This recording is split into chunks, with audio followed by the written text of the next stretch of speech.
অনেক সময় সন্তান খুব চায় বাবা মা যেন তার সাথে থাকে, কিন্তু তার স্ত্রীর জেদের কারণে হোক বা তার সে বুঝে না বুঝে হোক, এরকম আবদারের কারণে টিকতে না পেরে বাধ্য হয় আলাদা করে থাকতে।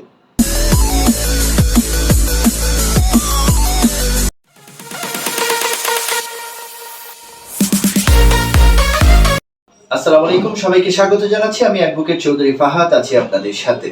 আইনজীবীর সাথে আলাপনের আজকের ২৮তম পর্বে আমার সাথে অতিথি হিসেবে থাকছেন কক্সবাজার জেলা আইনজীবী সমিতির তরুণ মেধাবী বিচক্ষণ আইনজীবী অ্যাডভোকেট মোবারক হোসেন সাঈদ। অ্যাডভোকেট মোবারক হোসেন সাঈদ ২০২১ সালে কক্সবাজার জেলা আইনজীবী সমিতিতে একজন নিয়মিত সদস্য হিসেবে তালিকাভুক্ত হন। আইনজীবীর সাথে আলাপন পর্বে মূলত আমরা কক্সবাজার জেলা আইনজীবী সমিতিতে যারা সদস্য রয়েছেন তাদের সাথে বিভিন্ন বিষয়ে আমরা মতামত নিয়ে থাকি। বিশেষ করে বিচার প্রার্থীদের পক্ষে যদি কোনো প্রশ্ন থাকে সেই বিষয়ে আমরা আলাপ আলোচনা করে থাকি। দ্বিতীয়ত, পেশাগত দায়িত্ব পালন করতে গিয়ে আমরা কোনো অসুবিধার মধ্যে পড়ে যাচ্ছি কিনা সেই বিষয়ে আমরা আলাপ করে থাকি। তৃতীয়ত, কক্সবাজার যেহেতু সারা বাংলাদেশের কাছে আলোচিত একটি জেলা, সুতরাং কক্সবাজার জেলা আইনজীবী যে সমিতি রয়েছে, কক্সবাজার জেলা আইনজীবী সমিতিকে সারা বাংলাদেশে যতগুলো আইনজীবী সমিতি রয়েছে তার মধ্যে সবচেয়ে রোল মডেল হিসেবে গড়ে তোলার জন্য, বিশেষ করে পেশাগত দক্ষতা ও মান উন্নয়নে কি কি ভূমিকা নেওয়া উচিত সে বিষয়ে আমরা আলাপ করে থাকি। সর্বশেষ সমসাময়িক বিভিন্ন ইস্যু নিয়েও আমরা কক্সবাজার জেলা আইনজীবী সমিতিতে যারা সদস্য রয়েছেন তাদের বিভিন্ন মতামত নিয়ে থাকি। তারই ধারাবাহিকতায় আজকে যিনি আমার অতিথি রয়েছেন তাকে আজকের আইনজীবীর সাথে আলাপন পর্ব থেকে অনেক অনেক শুভেচ্ছা জানাচ্ছি। এবং আজকে আমরা যে বিষয়ে আলাপ আলোচনা করতে যাচ্ছি সেটি হচ্ছে যে বিচার প্রার্থীদের পক্ষে ইদানিংকালে দেখা যায় যে মাতা পিতার ভরণ পোষণ না দেওয়ার কারণে পিতামাতারা আইনের আদালতে দ্বারস্থ হচ্ছে, এবং এই বিষয়ে একটি আইন প্রণয়ন করা হয় ২০১৩ সালে, যেটা পিতামাতার ভরণ পোষণ আইন ২০১৩। এই আইনের অধীনে বর্তমান প্রেক্ষাপটে আদালতের দ্বারস্থ হচ্ছেন বিচার প্রার্থীরা। এবং আমার প্রশ্ন, আজকে যিনি অতিথি, আমরা এই আইনের অধীনে মামলা করতে গেলে কি কি বিষয় পিতামাতার ভরণ পোষণ আইনে অপরাধ হিসেবে গণ্য হবে সেটা আমরা জানবো। সেই সাথে এই আইনে কারা কারা আসামি হতে পারে সে বিষয়ে আলোচনা করব, এবং সেই সাথে এই পিতামাতা ভরণ পোষণ আইনে মামলা হলে কি শাস্তি হতে পারে সে বিষয়ে আমরা আলাপ আলোচনা করব। শুরুতেই আমি আজকের যিনি অতিথি তার কাছ থেকে জানতে চাইবো যে পিতামাতার ভরণ পোষণ দেওয়ার বিষয়টা ২০১৩ সাল কেন ২০০০ যুগ যুগ ধরে চলে আসছে? এই যে ধারাবাহিক যে অপরাধগুলো আইন প্রণয়নের আগে হয়েছে, ২০১৩ সালে এবার কেন এই পিতামাতার ভরণ পোষণ আইনটি প্রণয়ন করার প্রয়োজনীয়তা দেখা দিল, এবং কি কারণে ১৩ সালে এই আইনটি পাশ হয়েছে, এই বিষয়ে আমি আজকে যিনি অতিথি তার কাছ থেকে জানতে চাই। ধন্যবাদ আপনাকে এবং যারা দর্শক শ্রোতা আছে তাদেরকে।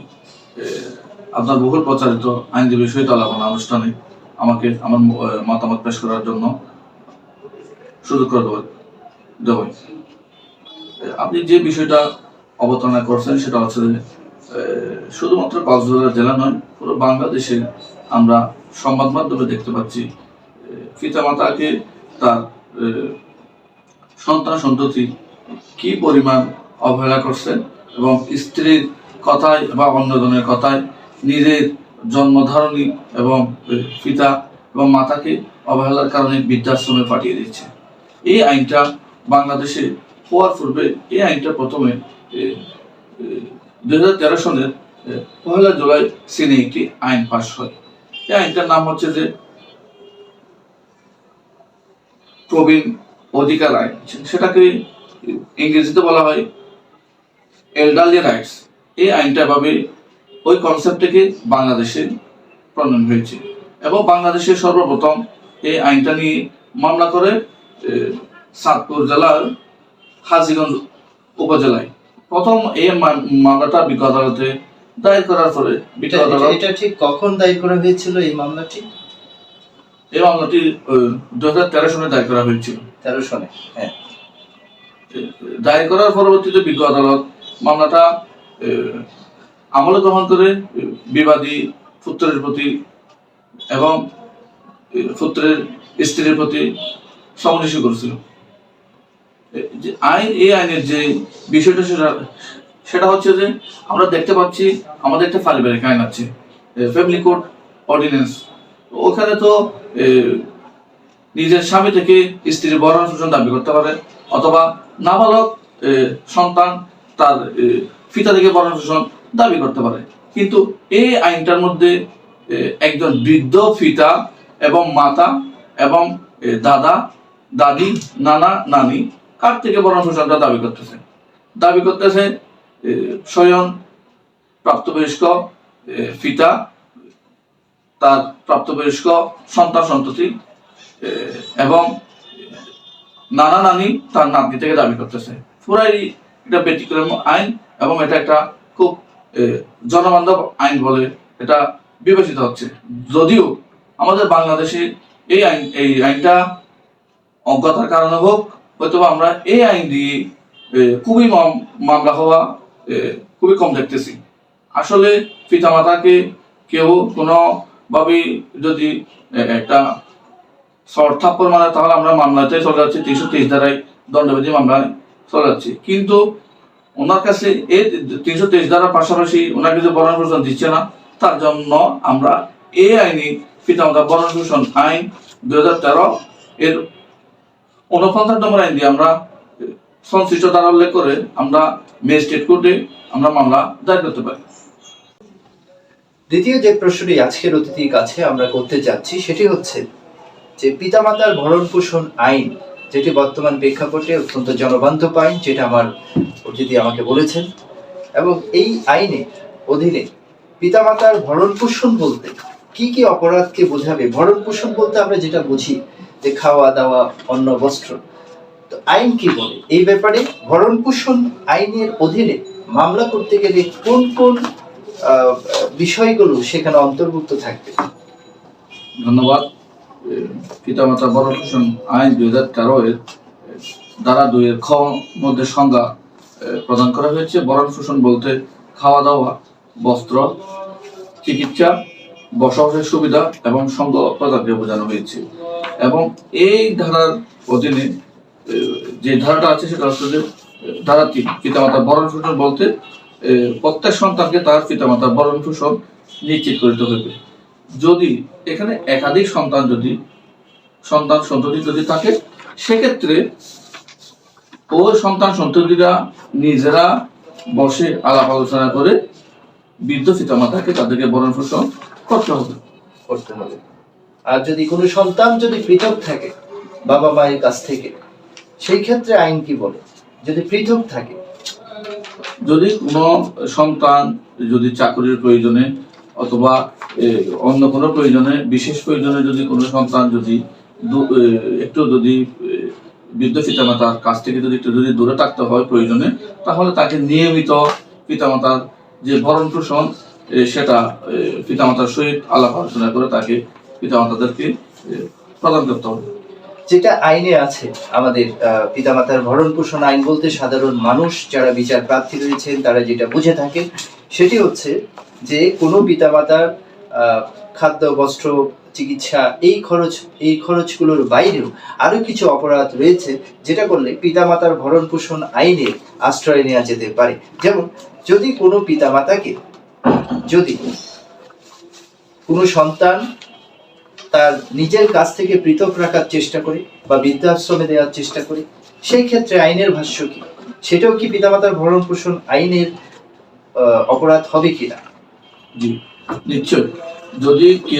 যদি কোনো সন্তানের স্ত্রী অথবা অন্য কেউ অথবা স্ত্রীর কোনো নিকটাত্মীয় যদি তাহার শ্বশুর শাশুড়িকে অর্থাৎ তাহার স্বামীর পিতামাতাকে যদি সেপারেশন করার জন্য, দূরে রাখার জন্য, দূরে ঠেলে দেওয়ার জন্য যদি কোনো সহযোগিতা করা হয়, তাহলে আইনে স্পষ্টভাবে সহযোগী আসামি হিসেবে তার যারা বাধ্য করছে তাদেরকেও আসামি করা যাবে।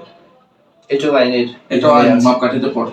আর পিতামাতার ভরণ পোষণ আইনের মামলা করতে আরেকটি প্রশ্ন আমার রয়েছে, সেটি হচ্ছে পিতামাতার অবর্তমানে, অর্থাৎ পিতামাতার অবর্তমানে দাদা দাদি নানা নানির ভরণ পোষণের বিষয়ে, অর্থাৎ পিতা যদি মারা যায় সেক্ষেত্রে দাদা দাদির ভরণ পোষণ দেওয়ার জন্য নাতি কিংবা নাতনি তারা বাধ্য কিনা? জি, নিশ্চয়। যে পিতামাতার ভরণ পোষণ আইন 2013 এর ধারা 4 অনুসারে প্রত্যেক সন্তান তাহার পিতার অবর্তমানে দাদা দাদি, মাতার অবর্তমানে নানা নানিকেও ভরণ পোষণ করতে বা দিতে আইনগতভাবে বাধ্য। এটাও আইনে আছে। তো সুতরাং যে বিষয়টি আমাদের সামনে চলে এসছে, পিতামাতার ভরণ পোষণ আইনে মামলা করতে গেলে আইনের কত ধারায় কিভাবে মামলা করতে হবে সে বিষয়ে আমার লার্নেড ফ্রেন্ড খুব সুন্দরভাবে ব্যাখ্যা করেছেন। যেটা সবচেয়ে এখানে বিবেচনার বিষয় সেটি হচ্ছে, অর্থাৎ মাতা পিতাকে যদি আলাদা করে রাখতে বাধ্য করা হয়, এই যে বাধ্য করার বিষয়ে আমরা পরবর্তী প্রশ্নে যাওয়ার আগে আমরা এখানে কিছু সামাজিক প্রশ্ন করে নিতে চাই। সেটি হচ্ছে, এই কথাগুলো আইনে আসলো কেন? নিশ্চয়ই এই ঘটনাগুলো সামাজিক প্রেক্ষাপটে প্রতিনিয়ত ঘটে চলেছে। অর্থাৎ বিশেষ করে এই প্রবণতা শিক্ষিত সমাজে সবচেয়ে বেশি দেখা যাচ্ছে। সন্তান শিক্ষিত হওয়ার পরে বড় কোনো চাকরি করে সরকারি বেসরকারি প্রতিষ্ঠানে, সেখানে যেহেতু সে সরকারি বেসরকারি প্রতিষ্ঠানে চাকরি করে টাকা পয়সা আছে, বিয়ে করার সময় সে বিত্তশালী কোনো মেয়েকে ঘরে বউ করে নিয়ে আসার পরে সেই সন্তানের পুত্রবধূ চায় না যে তার শ্বশুর শাশুড়ি তার সাথে থাকুক, বা তাদের সাথে সে একই ছাদের নিচে সে সংসার করতে আগ্রহী নয়। তো যে কারণে প্রতিনিয়ত আমাদের সংসারে এই অশান্তিগুলো দেখা দিচ্ছে। অনেক সময় সন্তান খুব চায় বাবা মা যেন তার সাথে থাকে, কিন্তু তার স্ত্রীর জেদের কারণে হোক বা তার সে বুঝে না বুঝে হোক, এরকম আবদারের কারণে টিকতে না পেরে বাধ্য হয় আলাদা করে থাকতে। মাতা পিতাকে না দেখা, মাতা পিতার দায়িত্ব না নেওয়া, বিষয়টি মূলত আসে বিয়ের পর। বেশিরভাগ আমাদের সমাজে এটাই দেখা যায়। তো আমি আজকে আমার যিনি লার্নেড ফ্রেন্ড, যেটা আমাদের সামাজিক যে বাস্তবতার যে প্রেক্ষাপট, যেখানে আমরা স্পষ্ট দেখতে পাচ্ছি যে বিয়ের পরে স্ত্রীর চাপে অনেক সময় সন্তান বাবা মাকে আলাদা করে দেয়, তাদের দায়িত্ব নিতে চায় না, এক ছাদের নিচে তারা থাকতে চায় না। সে চায় স্বাধীনভাবে থাকতে, যেখানে জন্মের পর তার বাবা মা তাকে অনেক যত্নে লালন পালন করেছে, কিন্তু বৃদ্ধ বয়সে সেই বাবা মাকে তারা একেবারেই গুরুত্ব দিতে চায় না। এই যে সামাজিক যে নৈতিক যে অবক্ষয়, যে কারণে আজকে যে আইন, যে ভরণ পোষণ আইন প্রণয়ন হয়েছে, এরকম একটি শক্ত আইন যেটার জন্য এর চাইতে আফসোসের আর কিছুই হতে পারে না। এই আইনের অধীনে মানুষ আদালতের দরজায় আপনাদের কাছে এসে মামলা করছে আপনাদের সহযোগিতা নিয়ে। তা আমি আপনার কাছ থেকে আজকে জানতে চাইবো যে এই ঘটনাগুলো কেন বারবার ঘটছে, কেন পিতামাতা অবহেলিত হচ্ছে, বা বিয়ের পর একজন সন্তান তার স্ত্রীকে নিয়ে কেন আলাদা হচ্ছে, এই সামাজিক অবক্ষয়ের কারণটা কি? এই অবক্ষয় থেকে মুক্ত হতে হলে আমাদের কি কি দায়িত্ব রয়েছে, সমাজের কি দায়িত্ব রয়েছে, সন্তানের কি দায়িত্ব রয়েছে, এ বিষয়ে আমি আপনার কাছ থেকে জানতে চাই। ধন্যবাদ। বর্তমান দেশের এই প্রেক্ষাপটে আমরা সংবাদ মাধ্যম খুললে দেখতে পাচ্ছি বৃদ্ধ পিতামাতাকে তার সন্তান সন্ততি এবং সন্তানের স্ত্রী এবং সন্তানের নিকট আত্মীয়রা বৃদ্ধাশ্রমে পাঠিয়ে দিচ্ছে। তাদের এই বৃদ্ধ বয়সে তাদের সেবা শুশ্রূষা করার পরিবর্তে তাদেরকে বৃদ্ধাশ্রমে দেওয়া হচ্ছে।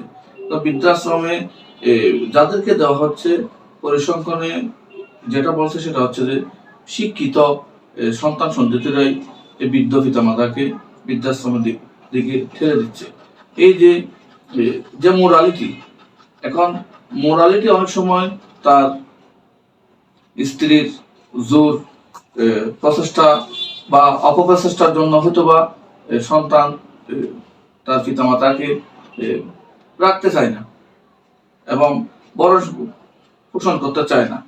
এখানে আমরা অনেকেই এই বিষয়ে অ্যাডভাইস করতে পারি না। সেটা হচ্ছে যে বৃদ্ধ যারা গ্রাম এবং শহর, যারা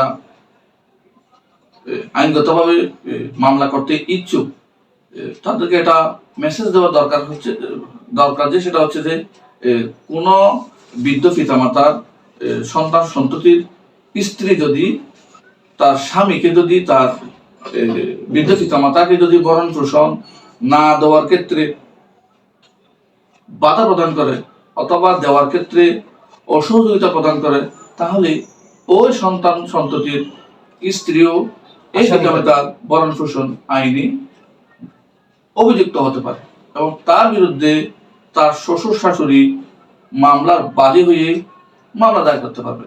সেটা হচ্ছে যে সুস্পষ্টভাবে ওই স্ত্রী এবং অসহযোগিতাকারী ব্যক্তিদের নিয়ে পিতামাতার ভরণ পোষণ আইন দ্বারা 5-এর উপবিধি 2-এর খতে বলা হয়েছে। কি বলছে?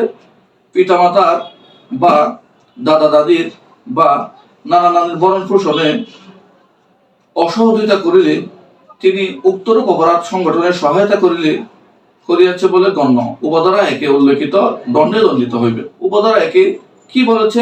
অর্থাৎ পিতামাতার ভরণ পোষণ যদি দেওয়া না হয় সেক্ষেত্রে তার যে শাস্তি সেটা হচ্ছে যে অপরাধের জন্য অনূর্ধ্ব 1 লক্ষ টাকা অর্থদণ্ড দণ্ডিত হইবে, বা উক্ত অর্থদণ্ড অনাদায়ের ক্ষেত্রে অনূর্ধ্ব 3 মাস কারাদণ্ড দণ্ডিত হবে।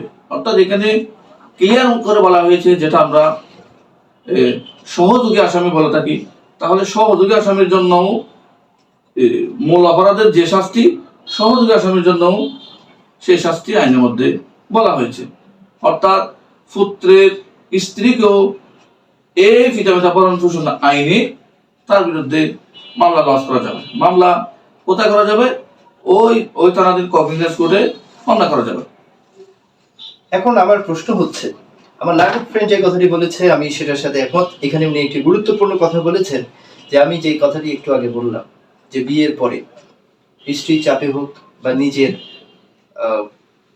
নিজে শিক্ষিত হওয়ার পরেও সে এই বিষয়টি তার অর্থবিত্ত থাকার পরেও বুঝে শুনে অনেকে মাতা পিতা দেখভাল করে না।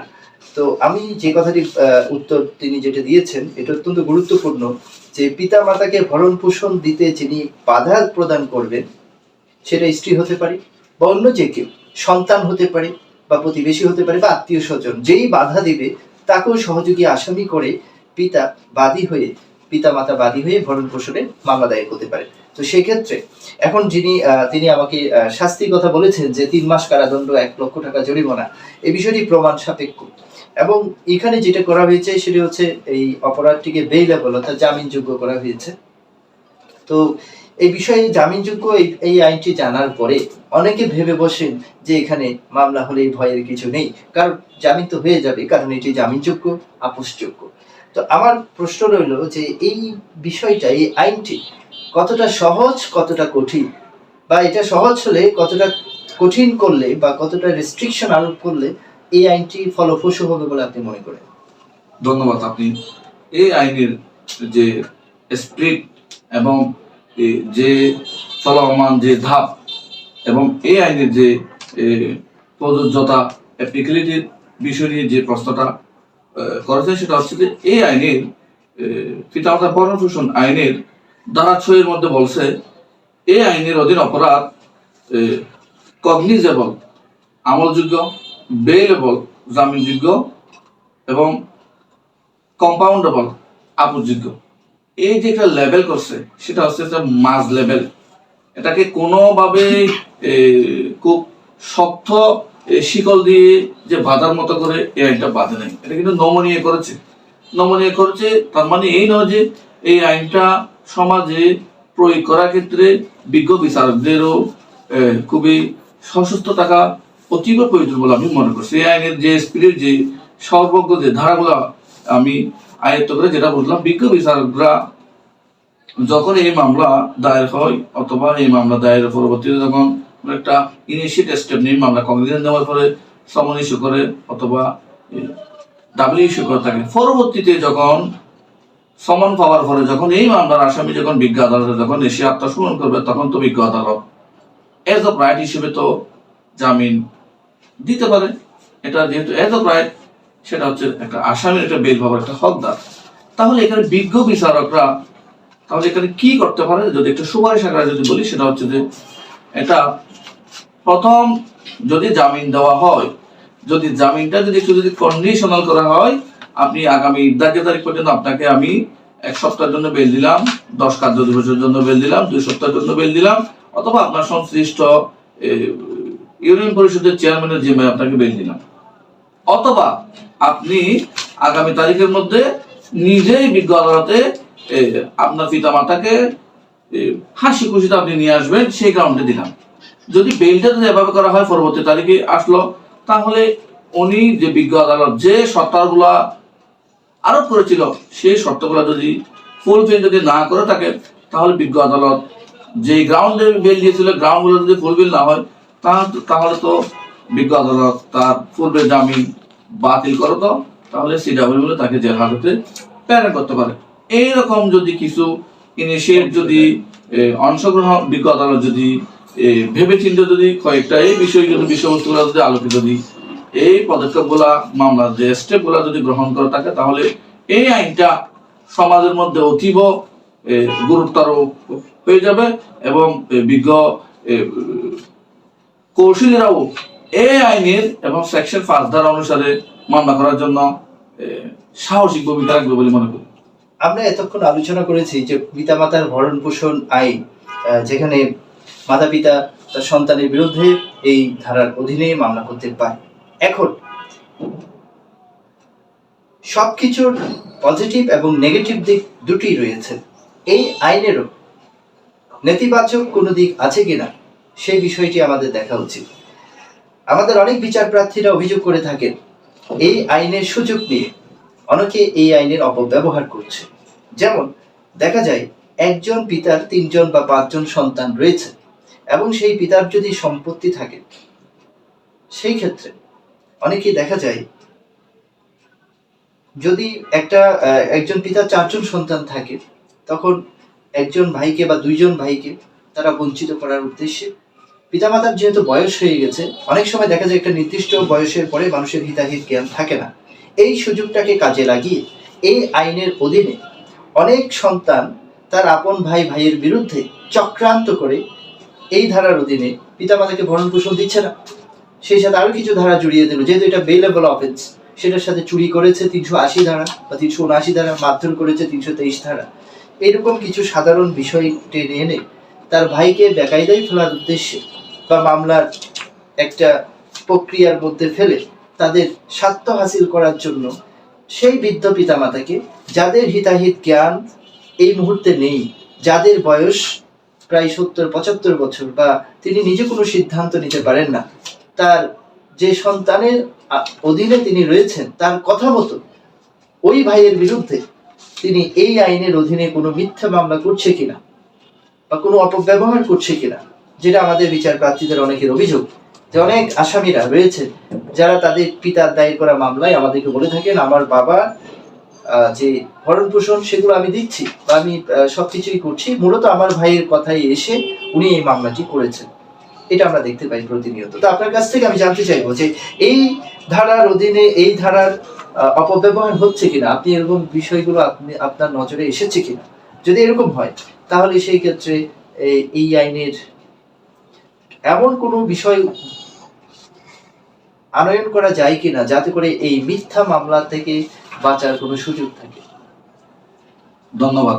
আপনি এই আইনটাকে অধিকতর সমাজের মধ্যে অ্যাপ্লাই করার জন্য যে পথ উন্মোচন করতে গিয়ে আপনি যে এই আইনের যে লেখনাগুলা তুলে ধরেছেন, সেটার প্রেক্ষিতে আমার যে প্রতি উত্তর সেটা হচ্ছে যে একটা পিতামাতার 5টা সন্তান আছে প্রাপ্তবয়স্ক, কিন্তু 5টা সন্তানের মধ্যে একজন পিতা অনেক সময় 5টা সন্তানকে সমানভাবে মূল্যায়ন করে না, অনেক সময় তাদের মধ্যে সমান ভালোবাসা বা স্নেহ থাকে না অনেক ক্ষেত্রে গিয়ে, সেক্ষেত্রে গিয়ে ওই ছেলেও বৃদ্ধ পিতামাতার প্রতিও একটা সম্মান বোধের জায়গায় গিয়ে তাহলে বাধাগ্রস্ত হচ্ছে, তখন সেটা ব্যালেন্স করে না। দুদিক দিয়ে ব্যালেন্সের হারটা কমে গেলে তখন সেইখানে অপরাধের জন্ম হবে, অপরাধ সৃজনের যে একটা আসে তখন সেটা চলে আসবে। এক্ষেত্রে যে আইনটা আপনি আপনার প্রশ্নের মধ্যে উত্থাপন করেছেন, যদি পিতামাতা যদি কোনো ছেলের কাছে যদি থাকে, তাহলে অপর ভাইয়ের জন্য পিতামাতাকে ব্যবহার করে মামলা রুজু করে সমাজের মধ্যে সেটা দেখতেছি। বিজ্ঞ আদালতের সামনে পিতামাতা এসে চোখ দিয়ে অস্ত্র জড়ায়, তাহলে বিজ্ঞ আদালত সেটা প্রথমে তো প্রাইমারি বোঝার খুব সহানুভূতি হয়ে বিজ্ঞ আদালত অনেক বড় প্রাইমারি হিসেবে ধরেন এই যে, তাহলে যেহেতু পিতা মাথায় যেহেতু বিজ্ঞ আদালত কাঠ করাই ফেলা আসছে, তাহলে এখানে কোন একটা দেশ anything happened, এখানে কিছু ঘটেছে সেই হিসেবে প্রাইমারি অফিসে ওঠাই ধরনের, তাহলে বিজ্ঞ আদালত মামলাটা ইনিশিয়েট করে দেয়। তাহলে এই আইনটা যে অপব্যবহার রোধ করার ক্ষেত্রে গিয়ে এই আইনের মধ্যে যেটা একটা প্রভিশন থাকা দরকার ছিল, সেটা হচ্ছে যে মিথ্যা মামলা করার একটা শাস্তি থাকা, যেটা আমাদের দণ্ডবিধিতে 211 ধারায় প্রভিশন আছে, এবং নারী শিশু নির্যাতন দমন আইন 17 ধারায় প্রভিশন আছে।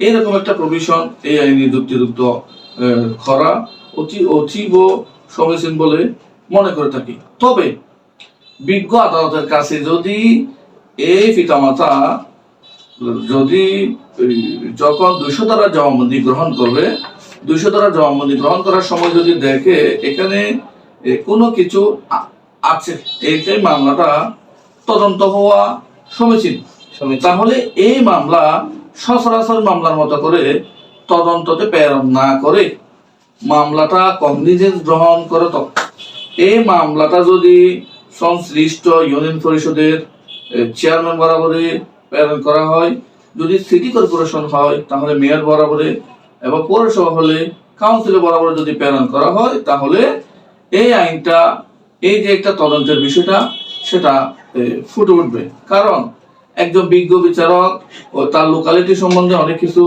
জ্ঞাত না, কিন্তু একজন চেয়ারম্যান তার একজন পার্শ্বত্য ওয়ার্ডের একটা নাগরিকের অধিকার সম্বন্ধে এবং ওই পরিবারের চলাচলের আচার আচরণের যে মাপকাঠি, সেটা কিন্তু জানতে পারে। আবার অনেক ক্ষেত্রে যখন এই মামলাগুলা যখন তদন্তের স্বার্থে অথবা এই মামলাটা আইনের আড্ডার অনুসারে কিন্তু আপোষ নিষ্পত্তির জন্য বিজ্ঞ আদালত ইউনিয়ন পরিষদের চেয়ারম্যান বরাবর প্রেরণ করার জন্য একটা প্রভিশন রেখেছে। আর যদি চেয়ারম্যান অথবা কাউন্সিলর অথবা মেয়র যদি এটা যদি নিষ্পত্তি করে থাকে বিজ্ঞ আদালতের প্রেরিত মতে, তাহলে এটা নিষ্পত্তিকৃত অভিযোগ উপযুক্ত আদালত কর্তৃক নিষ্পত্তিকৃত বলিয়া গণ্য হইবে। আমার কাছে যে একটা সারমর্ম, আমার কাছে যে একটা মতামত, সেটা হচ্ছে যে আদালতের কাছে যদি প্রাইমারি ফেসি যদি কম মনে হয়, অপরাধের সত্যতা সম্পর্কে যদি একটু সন্দেহান হয়, তাহলে এই মামলাটা কগনিজেন্স গ্রহণ করত আপোষ নিষ্পত্তির জন্য গ্রাম আদালতে, সংশ্লিষ্ট গ্রাম আদালতে প্রেরণ করা সমীচীন বলে মনে করি। ইহাতে ওই যে পিতামাতাকে ব্যবহার করে তার ছোট ভাই বড় ভাই ছোট ভাইয়ের বিরুদ্ধে যে মামলাটা আনয়ন করছে, সেই মামলা থেকে যে প্রকৃত অপরাধ, প্রকৃত ঘটনাটা উন্মোচন হবে। এটা অত্যন্ত সুন্দর চমৎকার পরামর্শ, যেটা আমার লার্নেড ফ্রেন্ড বলেছেন, যে অতীতে আমরা দেখেছি আমাদের এই ধারার অধীনে মামলা করলে পিতামাতা তার সন্তানের বিরুদ্ধে, যেটা আমরা দেখেছি যে বিচারক মহোদয়গণ হয়তো পিতামাতার চোখের জল দেখে গলে গিয়ে বা সহানুভূতি দেখিয়ে হোক সরাসরি আসামির বিরুদ্ধে ব্যবস্থা নিয়েছেন, হয় সমন দিয়েছেন, নাহলে গ্রেপ্তারি পরোয়ানা ইস্যু করেছেন।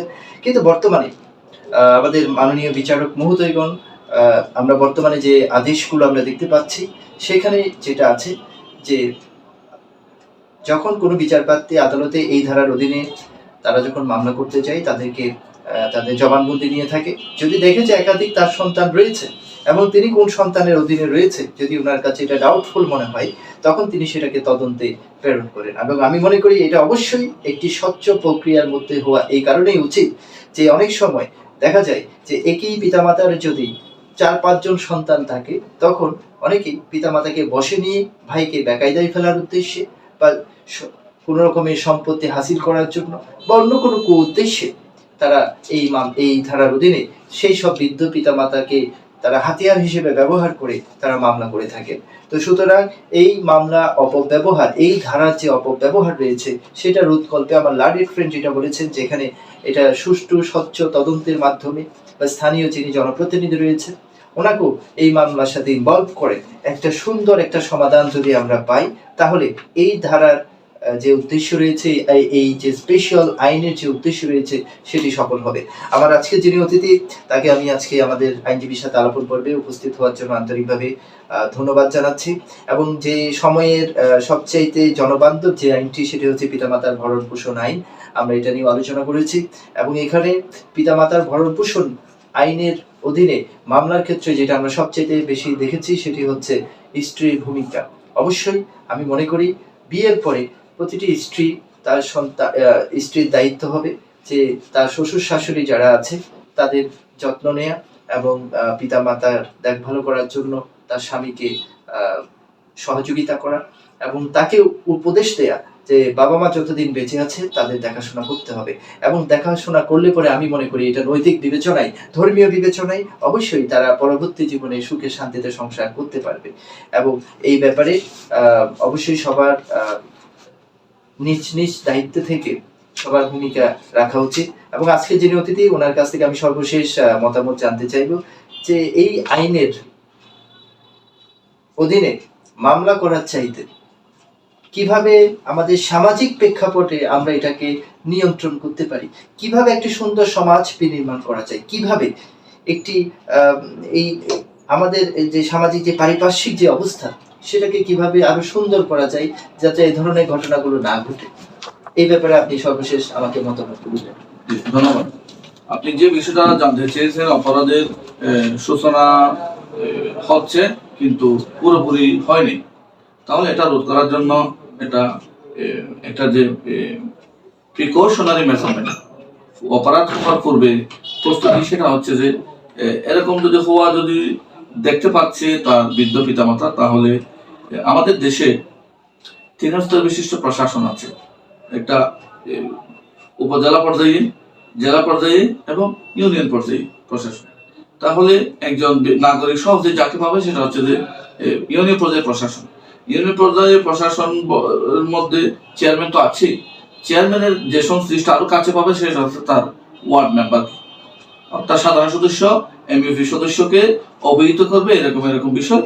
আপনি একটু কষ্ট করে আমার প্রাপ্তবয়স্ক পুত্র কন্যা এবং আমার পুত্রবধূ ইত্যাদি এবং আত্মীয় স্বজনকে বোঝান, তারা যেন আমার প্রতি একটু শ্রদ্ধা রাখে এবং তারা যদি আমার প্রতি সমাদর রাখে, তারা যেন আমার এই খাওয়া দাওয়া, বস্ত্র, চিকিৎসা, বসবাসের সুবিধা এবং সংখ্যা প্রদানের জন্য অতীব সজাগ থাকে। ধন্যবাদ। আমরা আমাদের আজকের অনুষ্ঠানের শেষ পর্যায়ে চলে এসেছি। সর্বশেষ যেটা বলতে চাই, কোনো পিতামাতা চায় না তার সন্তানকে মামলা দিয়ে তাদেরকে আদালতে আনা, তাদের বিরুদ্ধে কোনো একটা ব্যবস্থা হোক, কোনো মাতা পিতাই চায় না। তবে অনেক সময় দেখা যায় যে অবস্থা দেয়ালে যখন পিঠ থেকে যায়, যখন সন্তান শুধুমাত্র ভরণ পোষণ দিচ্ছে না তাই নয়, বরং উল্টো মাতা পিতাকে অত্যাচার, নির্যাতন, নিপীড়ন করছে, তখন তারা বাধ্য হয়ে হয়তো আইনের আশ্রয় নিয়ে থাকে। সুতরাং এই আইনের অধীনে মামলা করলে সেটি বেলেবল হোক, আপোষযোগ্য হোক, কোনো শাস্তি একেবারেই না হোক, তবে সমাজের কাছে যাদের বিরুদ্ধে এ ধরনের অভিযোগ এনে পিতামাতা অভিযোগ করবে, সেখানে সেই সব অবাধ্য সন্তানরা সমাজের সকলের কাছে ছোট হয়ে যায়। সুতরাং এই বিষয়টা অবশ্যই মাথায় রাখতে হবে। এবং যারা বিচারপ্রার্থী যারা রয়েছেন, আমরা জানি এই ধারার অধীনে মামলা করলে বিচারক খুবই সতর্কতার সাথে এবং খুবই বিশ্বস্ততার সাথে এই মামলাগুলো আমলে নিয়ে থাকেন। আজকে যিনি অতিথি, আমি আমাদের এই আইনজীবীর সাথে আলাপন পর্ব উপস্থিত হওয়ার জন্য ওনাকে আন্তরিক ধন্যবাদ জানাচ্ছি এবং আমার পক্ষ থেকে আজকে আমার অতিথির জন্য একটা ছোট্ট উপহার।